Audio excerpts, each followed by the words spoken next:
볼지어다 내가 내 아버지께서 약속하신 것을 너희에게 보내리니 너희는 위로부터 능력으로 입혀질 때까지 이 성에 머물라 하시니라. 아멘. 예수님께서는 십자가에 죽으셨다가 하나님의 말씀대로 3일 만에 부활하셨습니다. 부활하신 예수님께서는 40일 동안 제자들에게 나타나셔서 하나님 나라의 일에 대하여 집중적으로 말씀하시고 다시 가르치셨습니다. 그리고 하늘로 승천하시기 직전에 제자들에게 단 한 가지를 명령하셨는데 그 명령하신 말씀이 오늘 본문의 말씀입니다. 49절 말씀을 보시면 볼지어다 내가 내 아버지께서 약속하신 것을 너희에게 보내리니 너희는 이로부터 능력으로 입혀질 때까지 이 성에 머물라 하시니라. 볼지어다 내가 내 아버지께서 약속하신 것을 너희에게 보내리니 너희는 이로부터 능력을 입혀질 때까지 이 성에 머무르라고 말씀을 하셨습니다. 예수님께서 승천하시기 직전에 마지막으로 제자들에게 남기신 말씀입니다. 아버지께서 약속하신 성령을 받기까지 위로부터 능력으로 입혀질 때까지 예루살렘 성에 머무르라고 말씀을 하셨습니다. 사도행전 1장 4절에서 5절 말씀입니다. 사도와 함께 모이사 그들에게 분부하여 이르시되 예루살렘을 떠나지 말고 내게서 들은 바 아버지께서 약속하신 것을 기다리라. 요한은 물로 세례를 베풀었으나 너희는 몇 날이 못되어 성령으로 세례를 받으리라 하셨느니라. 예루살렘 성을 떠나지 말고 내게서 들은 바 약속하신 것을 기다려라. 요한은 물로 세례를 베풀었으나 너희는 몇 날이 못되어 성령으로 세례를 받게 될 것이라고 말씀을 하셨습니다. 제자들은 예수님과 3년 반 동안 동행했습니다. 제자들은 최고의 스승이신 예수님으로부터 직접 하나님의 말씀을 듣고 배웠습니다. 예수님께서 병자를 고치시고 귀신을 쫓아내고 예수님께서 수많은 기적과 이적을 일으키실 때 제자들은 그 현장에서 직접 목격했습니다. 예수님께서 물 위로 걸어 오시는 것을 직접 보았고 500여 기적을 일으켰던 그 현장에도 제자들은 함께 있었고 심지어는 예수님께서 죽은 자를 살리시는 역사를 일으키실 때도 제자들은 그곳에 있었습니다. 그러나 제자들은 예수님께서 고난을 받으시고 십자가에 못 박혀 죽으실 때에 철저하게 무너졌습니다. 제자들은 모두 도망쳐버렸고 어떤 제자는 벗은 몸에 혼이불을 들고 예수님을 따라가다가 무리들에게 붙잡히게 되자 배 혼이불을 벗어버리고 벗은 몸으로 도망가기도 하였습니다. 예수님의 수제자였던 베드로는 예수님을 모른다고 3번씩이나 부인하였습니다. 3년 반 동안 가르침을 받고 3년 반 동안 훈련을 받았던 제자들이 받아든 성적표라고 하기에는 너무나도 부끄럽고 초라하기 짝이 없는 성적표입니다.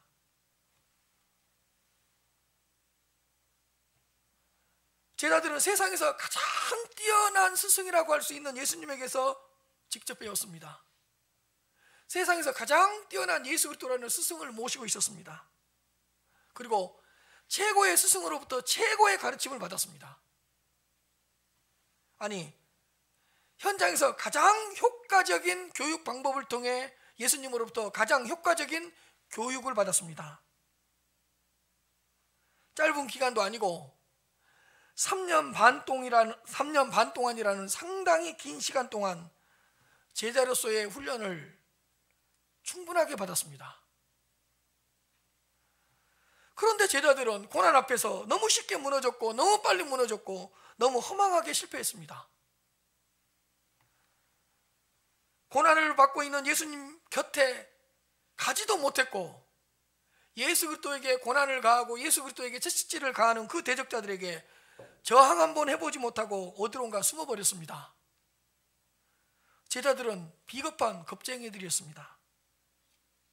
그렇다면 제자들이 이처럼 허무하게 무너지는 이유는 무엇이었습니까?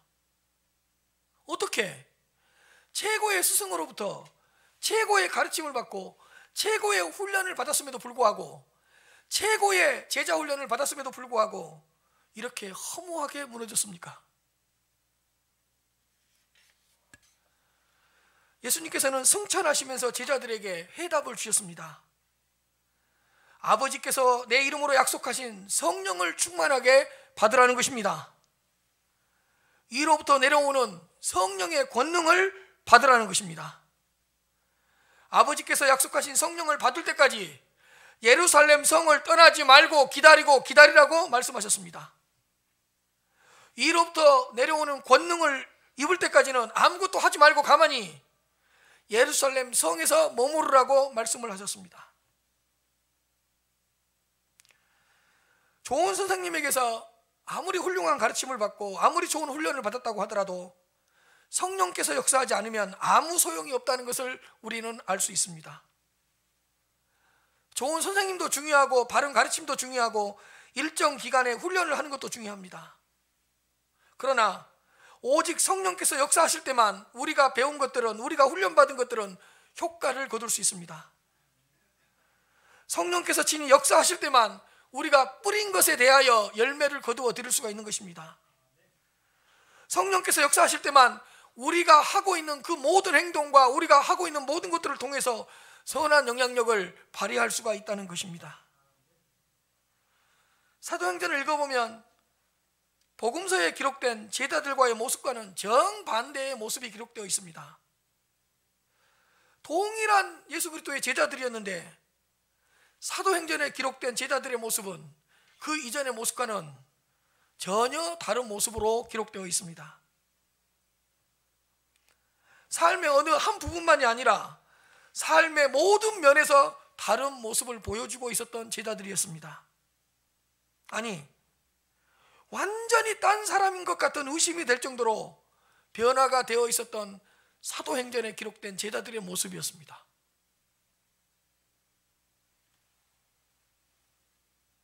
그러니까 예수님께서 부활하시고 40일 동안 제자들에게 나타나셨고 또 승천하신 후에 10일 만에 오순절 성령의 역사가 일어나는데 그 50일 동안에 50일의 이전의 제자들과 50일 이후의 제자들은 완전히 달라져 있었습니다. 아니, 더 짧게 이야기한다면 승천하신 후 오순절 성령이 일어나기까지 이 10일, 그 10일을 경험하기 이전과 그 10일을 경험한 이후에 제자들의 모습은 완전히 달라져 있었습니다. 겁쟁이들이었던 제자들이 담대하게 바뀌어져 있었습니다. 예수님께서 고난을 받으실 때 도망을 쳤던 제자들이 주님의 십자가와 주님의 부활을 전하다가 맞기도 하고 심지어는 옥에 갇히기도 하였습니다. 3번씩이나 주님을 부인했던 베드로는 예수 그리스도의 십자가와 예수 그리스도의 부활에 대한 설교를 하면서 3,000명씩 5,000명씩 회개시키는 그런 일들을 하고 있었습니다. 또한 제자들은 예수 그리스도의 이름으로 수많은 박해를 받고 있었지만 그 박해를 더 즐거워했고 그 박해받는 것을 기쁨으로 여기면서 예수 그리스도의 십자가와 부활을 전하고 있는 모습들이었습니다. 그 이전의 제자들과의 모습과는 전혀 다른, 그 이전의 제자들에게서 찾아볼 수 없었던 영적인 모습들을 소유하고 있었고 영적인 모습들이 드러나고 있었습니다.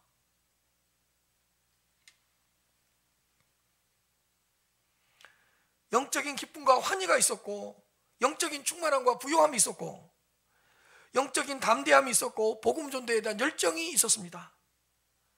하나님께 대한 감사와 찬양이 넘쳐났고 영혼 구원에 대한 간절함이 드러났고 증인으로서의 삶과 증인으로서의 믿음을 소유하고 있었습니다. 감사로 충만해져 있었고 그들을 통해 수많은 은사와 표적과 기사들이 나타나고 있었습니다. 삶에 대한 뚜렷한 목적의식이 있었고 오직 주님에 대한 선포와 오직 주님에 대한 관심으로 가득 차 있었습니다. 그들에게 있어서 성령의 열매들이 많이 맺혀지고 있었습니다. 그 이전에 제자들에게서 볼 수 없었던 영적인 모습들이 밝히 사도행전에 기록된 제자들에게서는 드러나고 있었습니다. 도대체 제자들에게 무슨 일이 일어난 겁니까?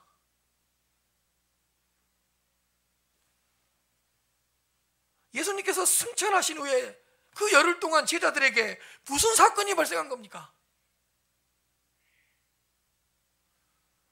도대체 무엇이 제자들을 이렇게 딴 사람으로 바꾸어 놓았습니까?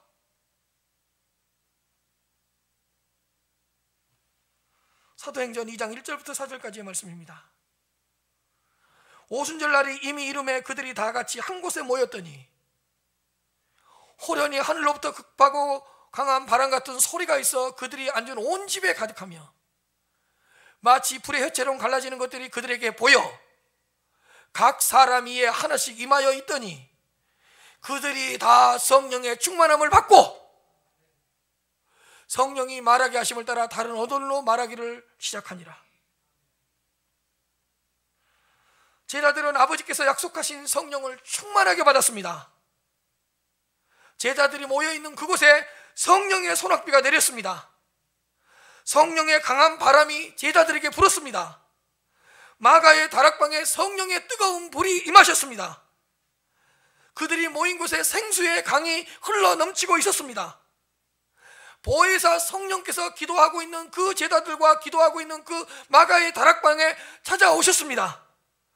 위로부터 내려오는 성령의 권능이 제자들을 사로잡았습니다. 이처럼 오순절 다락방에 성령의 역사를 경험한 제자들은 그 이전과는 완전히 달라졌습니다. 모든 것이 달라졌습니다. 그 이전과는. 복음서에 기록된 제자들의 모습과 사도행전에 기록된 제자들의 모습은 정반대입니다. 오순절 성령의 역사를 경험하기 이전의 제자들의 모습과 오순절 성령의 역사를 경험한 이후의 제자들의 모습과는 완전히 달라졌습니다. 그들의 믿음도 달라졌고 그들의 삶도 달라졌습니다. 그들의 생각도 달랐을 뿐만 아니라 그들의 말도 달라졌고 그들의 마음도 달라졌고 그들의 삶의 목적도 완전히 달라졌습니다. 그들이 살아가는 삶의 이유도 예수 그리스도를 믿는 목적도 하나님을 사랑하는 그 믿음의 강도조차도 달라졌습니다. 모든 것이 완전히 달라졌습니다. 그렇다면 제자들에게 있어서 그동안의 문제는 성령의 충만함이 없었다는 것입니다. 성령의 권능으로 입혀지지 않았기 때문에 작은 고난 앞에서 작은 문제 앞에서도 쉽게 무너지고 쉽게 패배하고 쉽게 주저앉았던 것입니다. 성령의 역사가 없이는 그 어떤 무엇인가를 해도 열매가 없습니다. 예수님께서는 제자들의 문제를 알고 있었기 때문에 아버지께서 약속하신 성령을 받을 때까지는 아버지께서 약속하신 것을 받을 때까지는 예루살렘을 떠나지 말고 예루살렘에서 기다리라고 말씀을 하셨던 것입니다. 예수님께서도 성령의 충만함을 받으셨습니다. 본격적으로 구원을 위한 공생애를 시작하실 때부터 예수 그리스도께서는 성령의 충만함을 입으셨다는 것을 여러분 기억하시기를 바랍니다. 누가복음 3장 21절부터 22절까지의 말씀입니다. 백성이 다 세례를 받을 새 예수도 세례를 받으시고 기도하실 때 하늘이 열리며 성령이 비둘기 같은 형체로 그 위에 강림하시더니 하늘로부터 소리가 나기를 너는 내 사랑하는 아들이라 내가 너를 기뻐하노라 하시니라. 성령이 비둘기 같은 형체로 예수 그리스도 위에 강림했습니다. 예수님께서 공생애를 시작하기 전에 두 가지 사건을 경험하고 공생애를 시작하십니다. 세례와 시험입니다. 그런데 공생애를 시작하기 전 두 가지 사건 중에 세례를 받을 때 성령이 비둘기 같은 형태로 예수 그리스도 위에 강림하셨습니다. 누가복음 4장 1절입니다. 예수님께서 성령의 충만함을 입어 요단강에서 돌아오사 광야에서 40일 동안 성령에게 이끌리셨다. 예수께서 성령의 충만함을 입어 요단강에서 돌아오사 요단강에서 무슨 일이 있었죠? 세례를 받으셨어요. 배들기 같은 형체로 예수 그리스도의 성령이 강림하실 때 성령께서 충만하게 임하셨던 것입니다. 예수님께서 성령의 충만함을 입어 요단강가에서 돌아오사 광야에서 40일 동안 성령에게 이끌으셨다.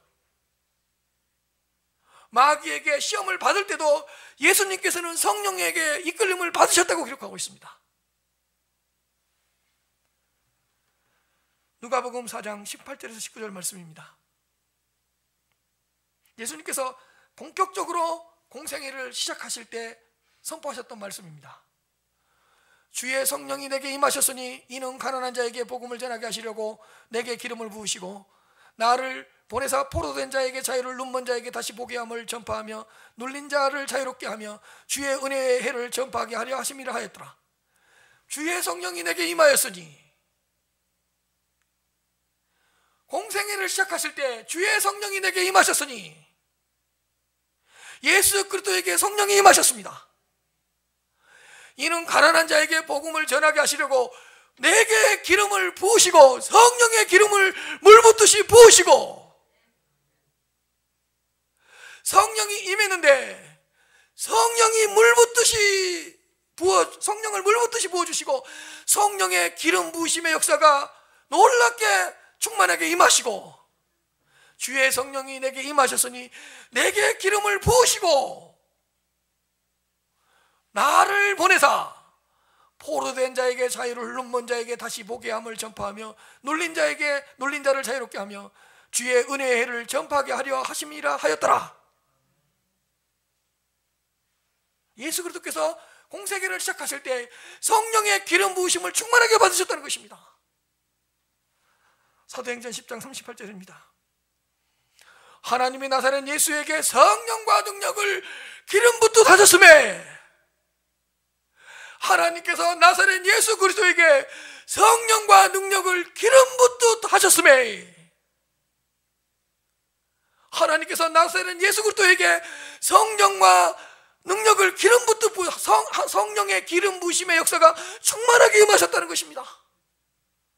기름 붓듯 하셨음에 그가 두루 다니시며 선한 일을 행하시고 마귀에게 눌린 모든 사람을 고치셨으니 이는 하나님이 함께 하셨습니다.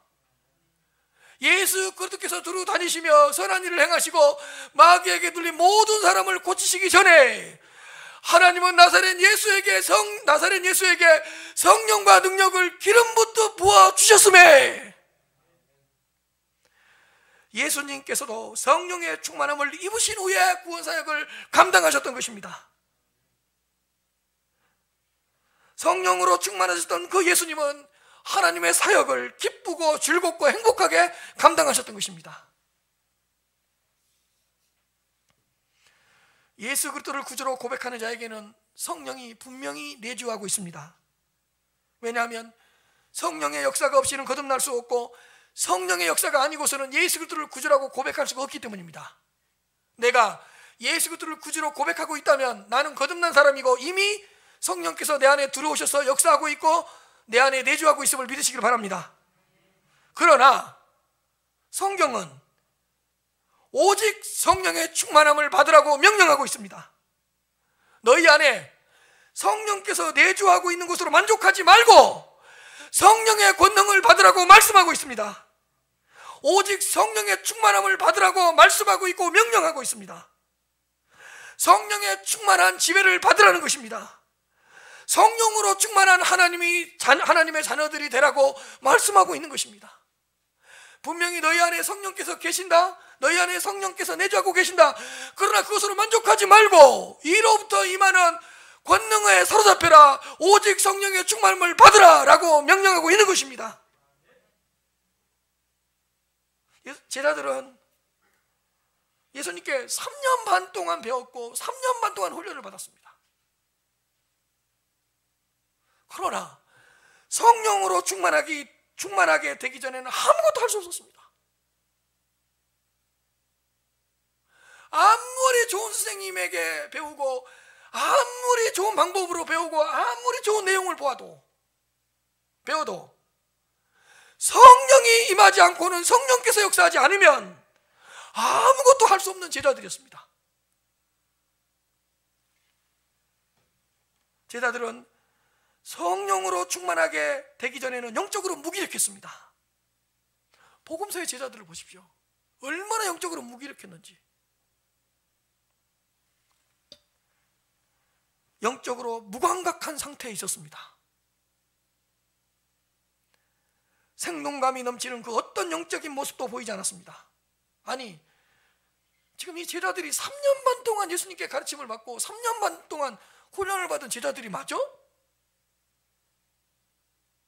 과연 너희들이 그 위대한 스승인 예수 그리스도로부터 훈련을 받은 제자들이 맞단 말이냐? 이렇게 의심이 될 정도였습니다.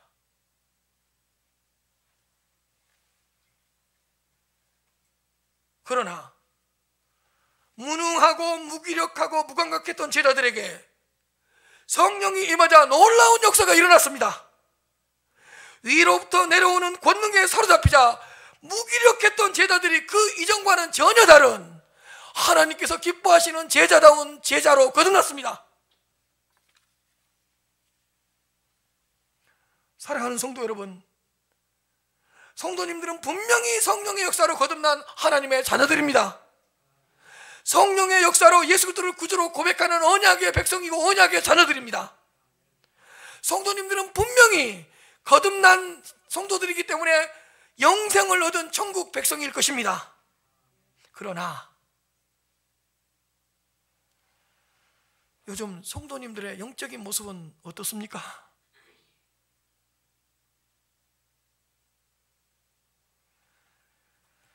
예수님을 믿기는 믿고 있는 것 같은데 제자들처럼 작은 고난 앞에서 자주 흔들리고 있지는 않습니까?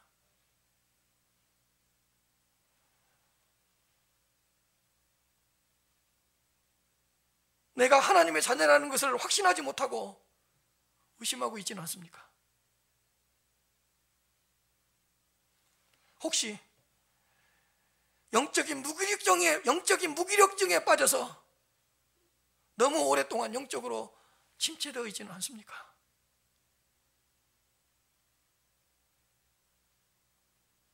세상적으로는 부유할지 몰라도 영적인 가난과 영적 빈곤함에 시달리고 있지는 않습니까?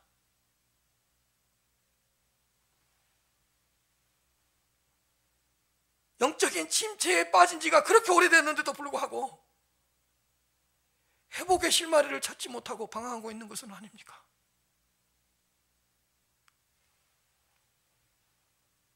이제는 뜨겁지도 않고 차갑지도 않은 미지근한 신앙생활을 하고 있지는 않습니까? 아니, 하나님을 믿는 기쁨이 이미 사라져버린 것은 아닙니까?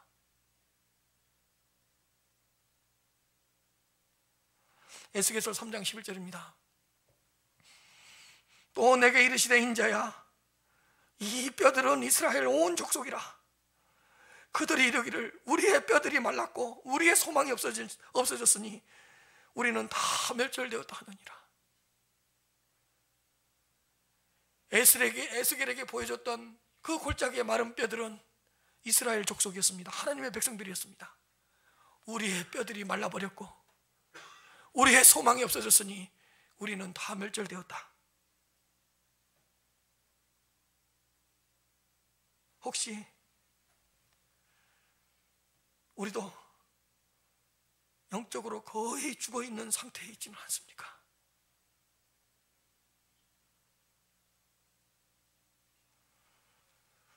영적으로 완전히 바닥이 나 있는 상태는 아닙니까?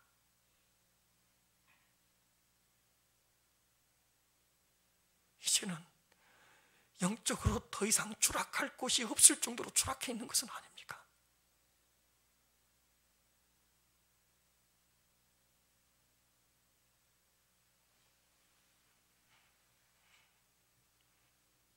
더 심각하게 이야기하겠습니다. 신앙생활에 재미도 없고 신앙생활에 기쁨도 없고 하나님을 믿는 것에 대한 영적인 의미도 모르겠고 이제 신앙생활이 짐이 되고 있거나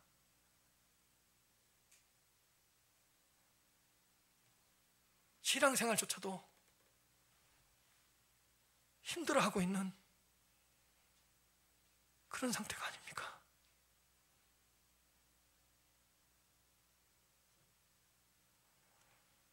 온갖 핑계를 대면서 영적인 게으름과 영적인 나태함에 빠져 영적인 무감각한 상태에 빠져 있는 것은 아닙니까? 그렇다면 우리는 주님께서 제자들에게 하셨던 말씀을 우리도 동일하게 들을 수 있어야 할 것입니다. 아버지께서 약속하신 보혜사 성령을 충만하게 받으라고 말씀하고 있습니다. 이로부터 내려오는 권능을 입으라고 오늘 이 시간에 우리들에게 말씀하고 계십니다. 누구든지 목마르거든 내게로 와서 마셔라. 나를 믿는 자는 성경의 이름과 같이 그 배에서 생수의 강이 흘러나오리라고 하신 이 말씀을 붙잡아야 할 것입니다. 그 후에 내가 내 영을 만민에게 부어주리니 그때에 너희 자녀들이 장래일을 말할 것이며 너희 늙은이는 꿈을 꿀 것이며 너희 젊은이들은 이상을 볼 것이며 그때 또 내가 내 영을 남종과 여종에게 부어줄 것이라는 이 말씀을 아멘 아멘으로 붙잡고 우리는 믿어야 할 것입니다. 오직 성령의 충만함을 받아야 할 것입니다. 오직 이로부터 내려오는 권능에 다시 한번 사로잡아야 할 것입니다. 그렇다면 어떻게 하면 성령의 충만함을 받을 수 있습니까? 어떻게 하면 이로 내려오는 권능을 다시 한번 입을 수 있겠습니까? 오늘은 사도행전을 통해서 몇 가지 살펴보도록 하겠습니다. 사도행전을 통해서 성령의 충만함을 받는 그런 영적 원리와 법칙을 발견해서 이번 주 내내 성도님들 삶 가운데 성령으로 충만한 삶을 살아갈 수 있기를 주님의 이름으로 축복합니다. 어떻게 하면 성령의 충만함을 받을 수 있을까? 첫째로 기도하고 구해야 합니다. 누가복음 11장 18절 말씀입니다. 너희가 악할지라도 좋은 것을 자식에게 줄 줄 알거든 하물며 너희 하늘 아버지께서 구하는 자에게 성령을 주시지 않겠느냐. 할렐루야. 구하는 자에게, 찾는 자에게, 두드리는 자에게 하늘 아버지께서 성령을 주시겠다고 약속하셨습니다. 하물며 너희 하늘 아버지께서 구하는 자에게 성령을 주시지 않겠느냐. 성령을 구하라는 것입니다. 성령 받기를 간구하라는 것입니다. 마가의 다락방에 제자들을 포함해서 120명이 함께 모여서 하나님께서 하신 약속을 믿고 예수님께서 들려주신 말씀을 믿고 성령을 구하고 찾았을 때 오순절 성령의 역사가 그때 일어났다는 것을 기억하시기를 바랍니다.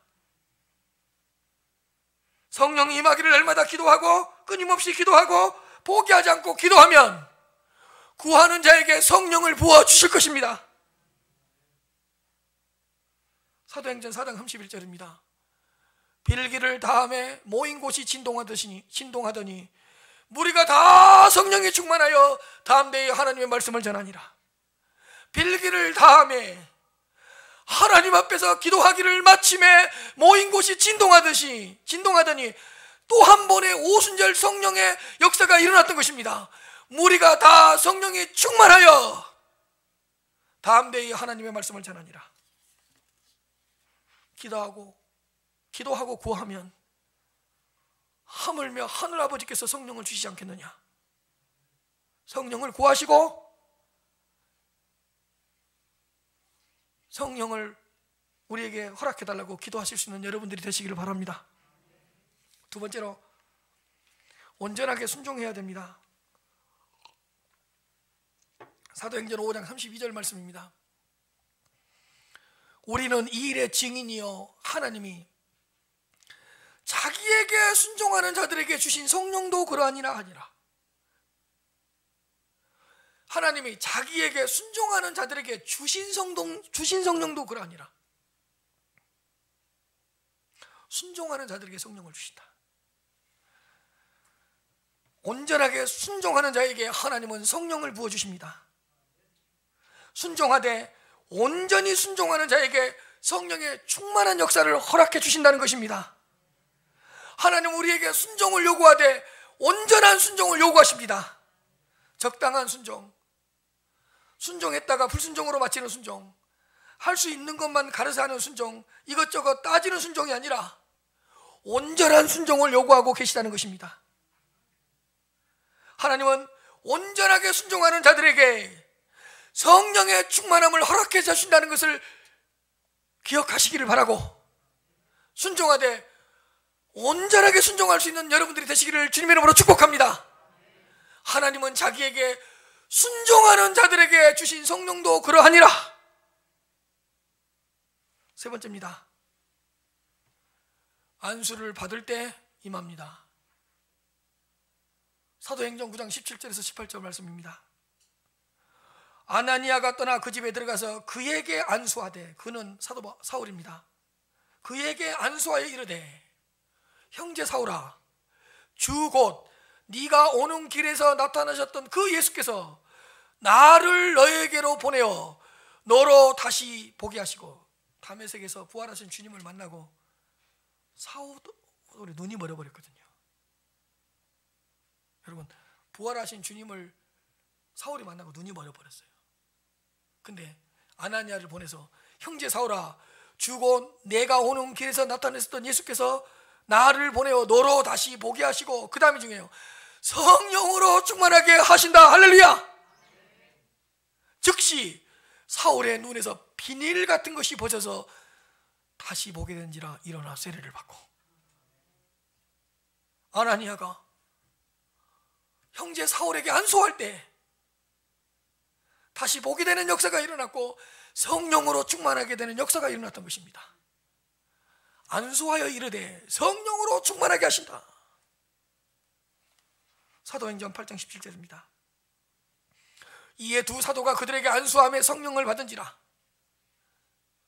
두 사도는 베드로와 요한입니다. 베드로가 요한이 그들에게, 사마리아 사람들에게 안수를 했는데 성령을 받은지라.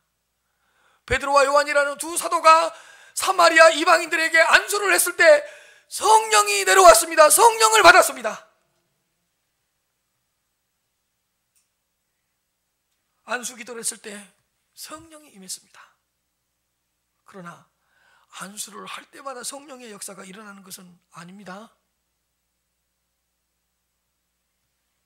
아나니에게 하나님의 특별한 감동이 있어서 안수했을 때 성령이 임했고, 베드로와 요한에게도 특별하신 하나님의 성령의 역사가 있어서 안수했을 때 그 사마리아 사람들에게 성령이 임한 것입니다.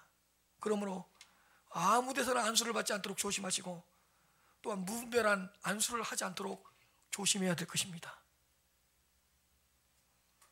네 번째입니다. 말씀을 잘 들어야 됩니다. 사도행전 10장 44절에서 46절까지 말씀입니다. 베드로가 이 말을 할 때에 성령이 그 말씀을 듣는 모든 사람에게 내려오시니, 베드로와 함께 온 할례 받으신 자들이 이방인들에게도 성령 부어주심으로 말미암아 놀라니, 이는 방언을 말하며 하나님 높임을 들음이로라. 여러분, 베드로가 이 말을 할 때 베드로가 고넬료의 집에 가서 예수 그리스도의 십자가와 부활을 전했습니다. 그 부활에 대한 설교를 할 때에 성령이 그 설교를 듣고 말씀을 듣는 모든 사람에게 내려오시니, 자, 여기까지는 내려왔다고만 기록하고 있어요. 그 다음에 잘 보세요. 베드로와 함께 온 할례 받은 자들이 이방인들에게도 성령이 내려오는 정도가 아니고 뭐죠? 성령을 부어주심으로 말미암아. 여러분, 말씀을 들을 때 이방인들에게 성령이 부어주시고 성령의 소낙비가 내리고 성령의 충만하게 임한 것을 베드로와 함께 온 할례 받은 사람들이 보았습니다.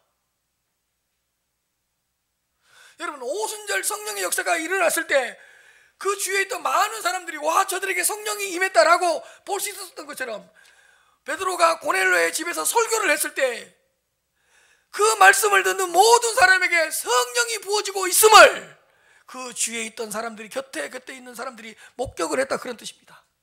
여러분, 하나님의 말씀을 들을 때 성령께서 찾아오시고 성령께서 역사하십니다. 그러므로 하나님의 말씀을 들을 때 착하고 좋은 마음으로 들으시기를 바랍니다. 설교를 들을 때 사람의 음성이 아닌 하나님이 오늘 나에게 주시는 말씀으로 들으시기를 바랍니다. 말씀을 듣는 모든 사람에게 성령을 부어주시니, 말씀을 잘 듣고 있는 그 시간에, 그 장소에, 그곳에 성령을 부어주신다는 것입니다. 제가 금요 철학 때도 설교했는데, 설교가 진행되는 동안에 제가 설교를 45분 한다 그러면 45분 동안 전해지는 모든 말씀이 여러분들에게 다 은혜가 되지도 않을 것이고, 어떻게 보면 그 모든 말씀이 나에게 들리지도 않을 수도 있습니다.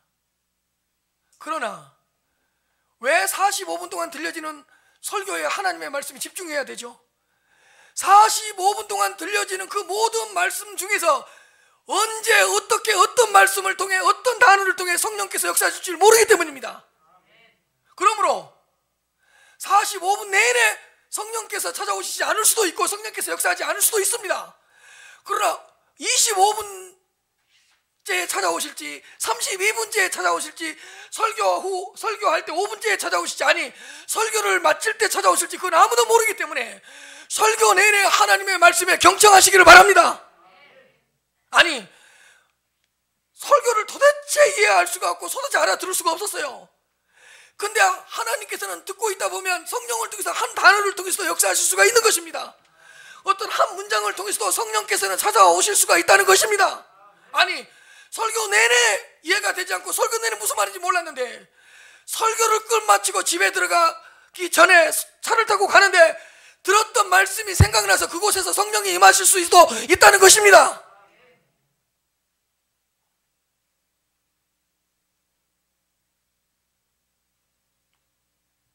그러므로 하나님의 말씀을 잘 들어야 됩니다.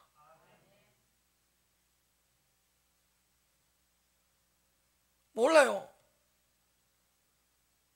설교를 들을 때는 아멘만 했는데 잠자리에 들려고 할 때 그 말씀이 생각나서 그 취침 전에 하나님께서 그리스도께서 성령을 부어주실지 모른다는 뜻입니다.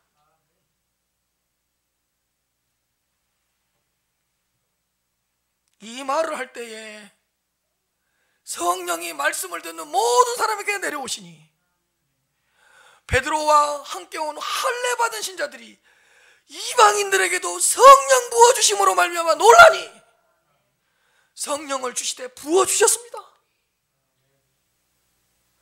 말씀을 잘 들을 때 성령의 충만한 역사가 일어난다는 것을 기억하시기를 바랍니다. 다섯 번째로, 회개하고 제사함의 은혜를 받아야 됩니다. 사도행전 2장 38절 말씀입니다.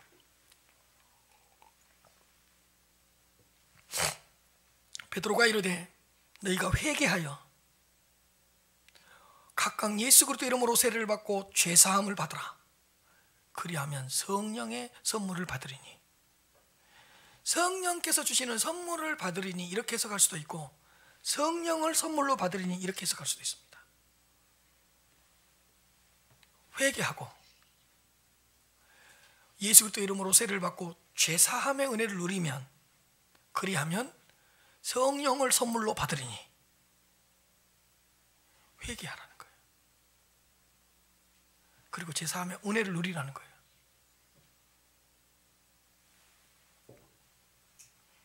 여러분, 나의 은밀한 죄를 회개하라는 거예요.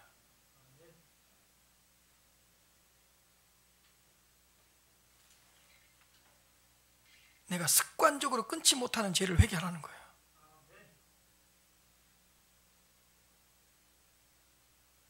아닌 줄 알면서도 범하고 있는 그 죄를 회개하라는 거예요. 그러면 죄사함의 은혜를 준대요. 회개하면, 그리고 회개하여 죄사함의 은총을 누리면 성령을 선물로 부어주신답니다. 그렇다면 여러분, 죄를 회개하려면 내 죄가 뭔지를 알아야 되잖아요. 하나님, 나에게 무슨 죄가 있는지 깨닫게 해주십시오. 하나님, 나는 죄가 아닌데 내가 생각하기에는 죄가 아닌데 당신이 보시기에 죄라고 생각되는 것을 나한테 깨닫게 주십시오. 하나님, 내가 내 죄를 보게 하여 주옵소서. 하나님, 내가 죄인 중에 괴수라는 것을 깨닫게 해주시옵소서.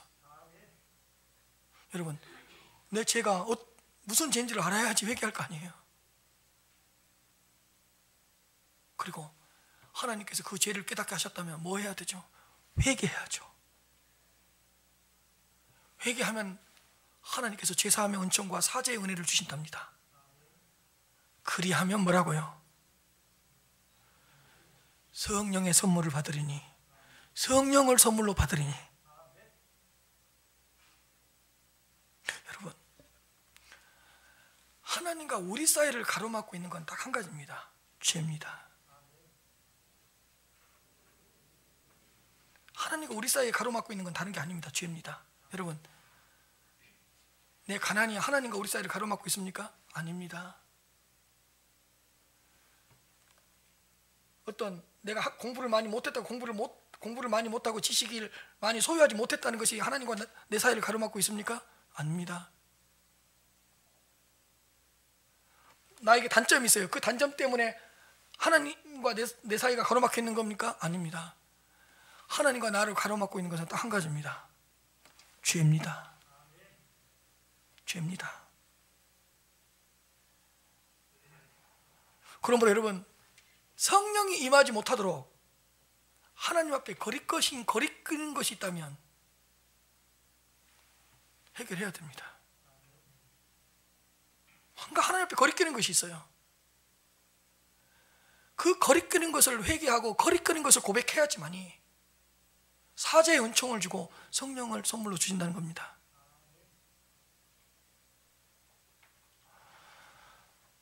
평양 1907년도에 평양 장대연교에서 놀라운 성령의 역사로 말미암은 부흥의 역사가 일어났었습니다. 근데 그 평양 대부흥 운동의 기초가 되고 씨앗이 되었던 사건이 하나 있었습니다. 어떤 장로님 한 분이 일어나서 자신의 죄를 고백한 겁니다.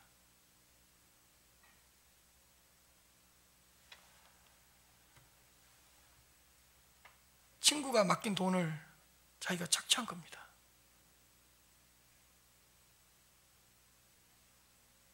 그때 벌떡 일어나서 회개를 한 겁니다. 나는 장로였지만 친구의 돈을 착취했습니다. 갈취했습니다. 장로님은 예배를 드린 돈이 귀에 하나님 앞에 거리꼈던 거예요. 나는 장로로서 하지 못할 짓을 했습니다. 친구의 돈을 갈취했는데 내가 갈취한 것만큼은 그 집에 갖다 주겠습니다. 하나님 앞에 거리끼고 있던 죄를 회개한 거예요. 그러니까 그 옆에 있던 또 한 사람이, 저도 하나님 앞에 잘못한 거 있습니다. 우리 아내는 병들었습니다. 근데 아무리 간호를 해줘도 병도 나을 기미가 보이지 않고 나도 지쳤습니다. 그래서 죽어버리라고 발로 찼습니다. 하나님 앞에서 회개합니다.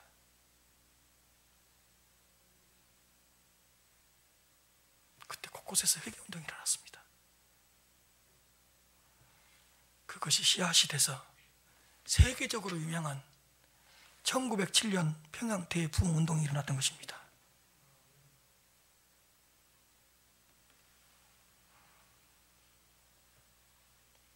성령이 임하지 못하도록 내 안에 어떤 거리끼는 것이 있다면, 여러분, 생수의 강이 흘러넘쳐야 되는데 뭔가가 가로막고 있다면, 뭔가가 막혀 있다면 흘러가지를 못하잖아요.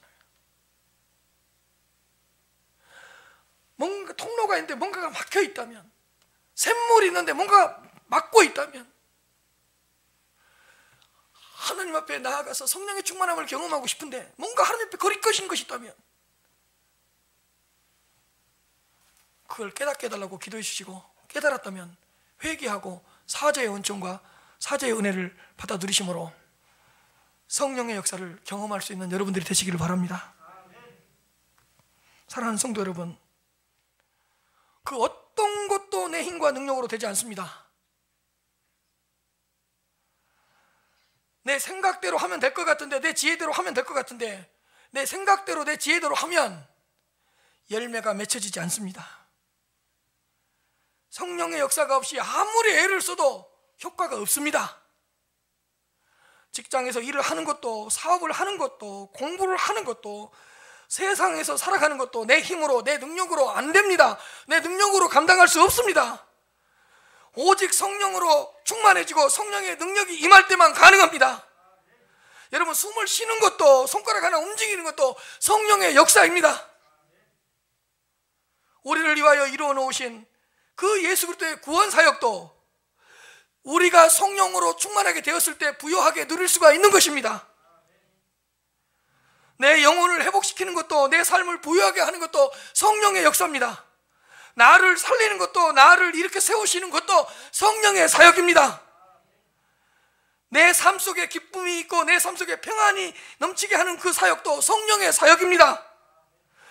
내 안에서 성령의 열매가 맺혀지는 것도, 내 안에서 성령의 은사가 발휘되는 것도 성령의 사역이요 성령의 역사인 것입니다. 내가 주님의 증인이 되는 것도, 증인이 되어서 주님을 증언하는 것도 성령의 충만한 역사가 있을 때만 가능합니다. 하나님은 우리의 구원을 계획하시고 예수 그리스도께서는 그 구원하신 것을 이루시고, 예수 그리스도께서 이루어 놓으신 그 구원이 우리의 것이 되게 하신 것은 성령의 사역입니다. 성령은 예수 그리스도의 십자가를 우리의 십자가가 되게 하시고, 성령은 예수 그리스도의 부활을 우리의 부활이 되게 해주시고, 성령은 예수 그리스도께서 이루어 놓으신 모든 은혜와 모든 공로와 모든 의를 우리의 것이 되게 하시는 그런 분이십니다. 내 안에 성령의 기름 부으심의 역사가 있을 때 내가 힘 있는 삶을 살아갈 수가 있습니다. 내 안에 생수의 강이 흘러 넘칠 때 하나님의 사랑을 더 많이 만끽하면서 하나님의 사랑을 더 많이 누릴 수가 있습니다. 내 안에 성령의 불이 임할 때 내 안에 있는 거짓과 내 안에 있는 속임수와 내 안에 있는 모든 죄악들은 깨끗하게 끊어지고 사라지게 될 것입니다.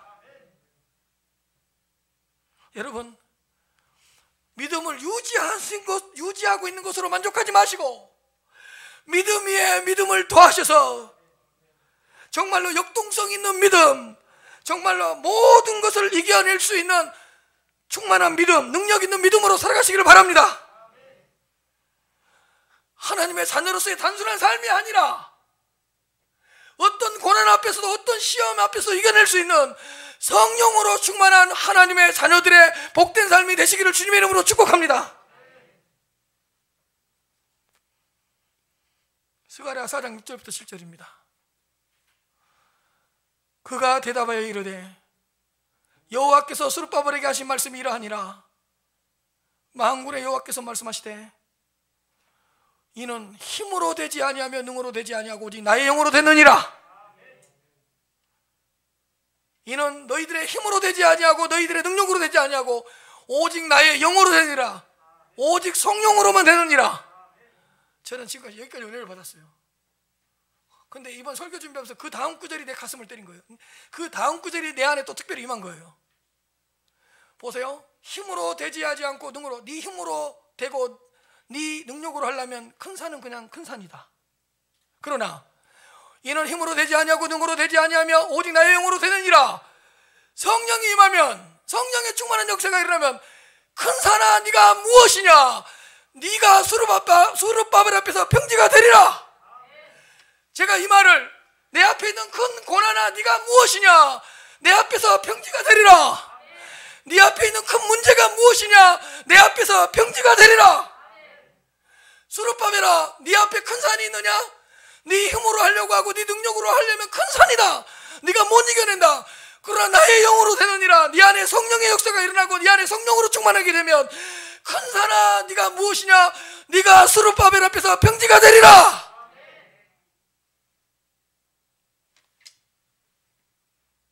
오늘 너무 흥분한 것 같은데요.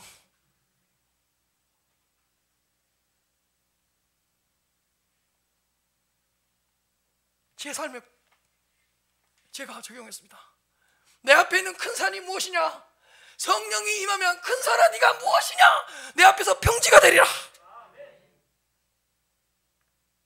성령의 충만한 역사가 일어나면 네 앞에 있는 큰 고난, 큰 장애물, 네가 넘지 못할 큰 산더미가 무엇이냐?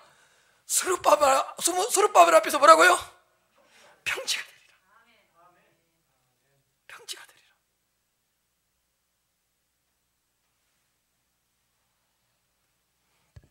에베소서 1장 17절부터 19절입니다. 우리 주 예수 그리스도의 하나님 영광의 아버지께서 지혜와 계시의 영을 너희에게 주사. 하나님의 성령이죠. 지혜와 계시의 영은 성령이잖아요. 성령을 너희에게 주사 하나님을 알게 하시고, 지혜와 계시의 영을 너희에게 주사 너희 마음의 눈을 밝히사. 눈에는 두 가지가 있어요. 이런 육체적인 눈이 있고 영적인 마음의 눈이 있어요. 근데 지혜와 계시의 영, 성령을 너희에게 부어주사 너희 마음의 눈을 밝혀서, 마음의 눈을 밝혀서, 잘 보세요. 그의 부르심의 소망이 무엇이며 성도 안에서 그 기업의 영광의 풍성함이 무엇이며 하나님의 힘의 위력으로 역사하심을 따라 믿는 우리에게 베푸신 능력의 지극히 크심이 어떠한 것인가를 너희로 알게 하시기를 구하노라.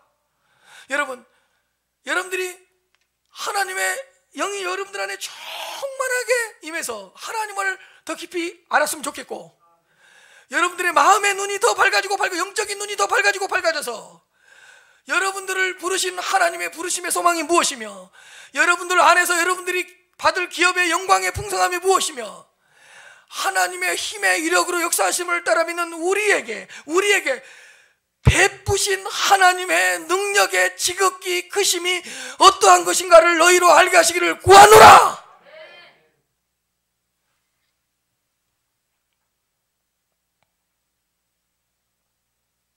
내 아버지께서 약속하신 것을 너희에게 보내리니 이번 한 주도 성령으로 충만한 자녀로서의 삶을 살아가시고 이로부터 내려오는 권능을 힘입어서 어떤 고난과 어떤 장애물 앞에서도 거뜬하게 평지를 걸어가는 것처럼 살아갈 수 있게 되기를 주님의 이름으로 축복합니다. 하나님